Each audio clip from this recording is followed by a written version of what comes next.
Hello everyone. In this lecture today we are going to talk about email or electronic mail and the SMTP protocol. So what are the major components of electronic mail or email?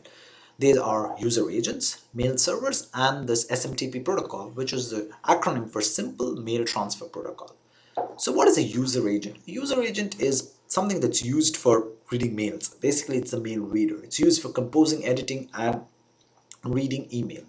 And what examples of user agents? Something like Outlook, Thunderbolt, iPhone mail client, they're all examples of user agent. Nowadays you can even read email on your browsers. Like you could use Google Chrome and open Gmail or or use Firefox and open Yahoo Mail or Gmail, and you could read and compose your mail.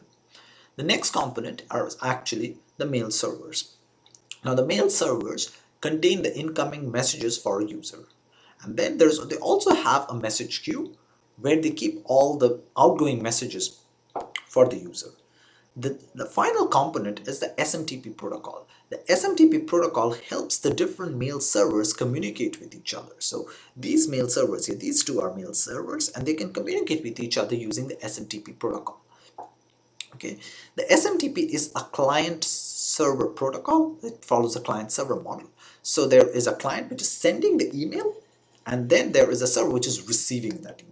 Okay, so one of these clients, if this client here, this mail server here is sending an email, it acts as the client. And if this server here is acting as the recipient of that email, it acts as the server. Okay,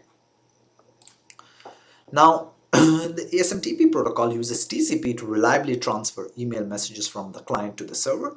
The port number that it uses is 25. So it's a direct transfer. It's directly sent from the sending mail server, that's the client, to the receiving mail server. Okay.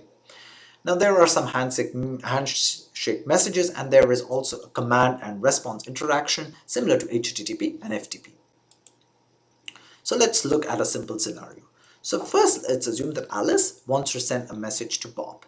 So what Alice does is she uses her user agent to compose that message. And in the to field, basically she put bob@someschool.edu. This is basically Bob's email address. What happens is Alice's user agent contacts Alice's mail server. Okay. Then the message is sent from Alice's user agent to Alice's mail server. It is placed in the outgoing queue or the message queue of the mail server.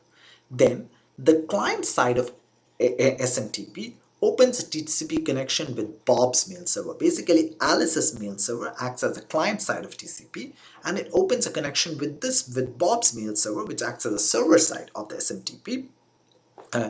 And then what it does is the SMTP client at of Alice's mail server, basically it sends a message over this TCP connection to Bob's mail server.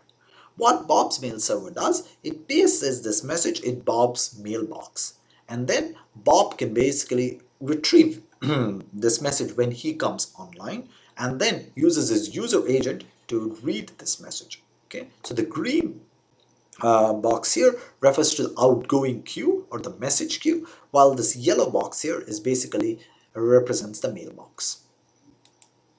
So here is a sample SMTP interaction. So here the mail servers are hamburger.edu and creeps.fr. So first there is this hello message that's exchanged. Note that there is no double L in this hello message, it's just HELO. And then there's a mail that is sent from alice@creeps.fr to bob@hamburger.edu. And these are the messages: hello, mail, received from, data. These are the commands. And basically the responses are in terms of code, that is 220, 250, and so on. So you could try out SMTP for yourself, and you could just use these commands to actually send an email to a client without using actually your email client. You could just do this from your command line by writing some code. Final words about SMTP. SMTP uses persistent connections, and the most important thing is the comparison with HTTP. HTTP is a pull kind of protocol, that is the client pulls messages from the server. In SMTP, the client actually pushes the email to the server. So that is the difference, the main difference between HTTP and SMTP. In HTTP, if you're the client and you are, say, You want to access the web page of google.com, you type google.com on the browser, and then you basically pull the web page of google.com from the server onto your client. On the other hand, when Alice wants to send a message to Bob, Alice's mail server acts as a SMTP client, while Bob's mail server acts as a SMTP server. And what happens is Alice's mail server, the SMTP client basically pushes the message onto the SMTP server, which is Bob's mail server. With that, I would like to conclude our discussion on SMTP.